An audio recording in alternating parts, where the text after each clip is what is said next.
আজকে সকাল সকাল তাড়াতাড়ি উঠিয়ে গেলাম, কারণ কি যাইতাম অল্প বাজারে। আমরা সেন্টারে লাগে কিছু সবজি কিনা। আর প্রথমে গেলাম গিয়া আমবাসা রেলওয়ে স্টেশন, দুইজনটা নামাইতে তারা যেত বাড়িতে। এরপরে আমরা ওই গন্ডাছড়া রোডে আমরা যে দশমী ঘাটে শনিবারে বাজার বয় আমবাসা।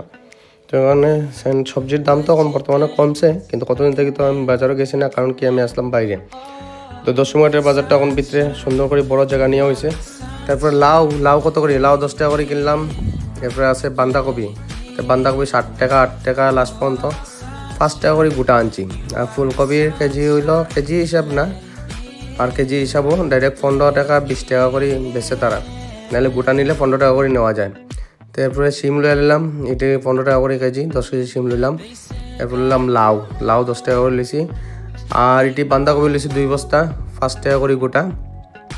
আর ফুলকপি তো দাম বেশি, 15-20 টাকা নিচে কমায় না। মরিচ নিলাম তারপরে 50 টাকা করে কেজি। এরপরে পেঁয়াজ নিলাম 40 টাকা করে কেজি। রসুন হইলো 170 টাকা, 1 কেজি নিলাম 160 টাকা লইছে। তারপরে ধনিয়া পাতার কেজি আসলো 80 টাকা, আরও 10 টাকা কমে আমরা 70 টাকা দিয়ে 1 কেজি আনছি। তারপরে নিলাম আদার কেজি হইলো 160 টাকা কইছে, এরপরে 140 টাকা করে 1 কেজি আনলাম। তো এরকম করিয়া যা পারলাম বাজার আনলাম। টমেটো 40 টাকা, খিরা 40 টাকা, এরকম করে বাজার তো করলেছি মোটামুটি। আর আমরা সবাই গেছিলাম বাজারও, তো বাজার তো শেষ। আমরা মোটামুটি আর কিছু জিনিস আছে ভুসিমাল দোকান থেকে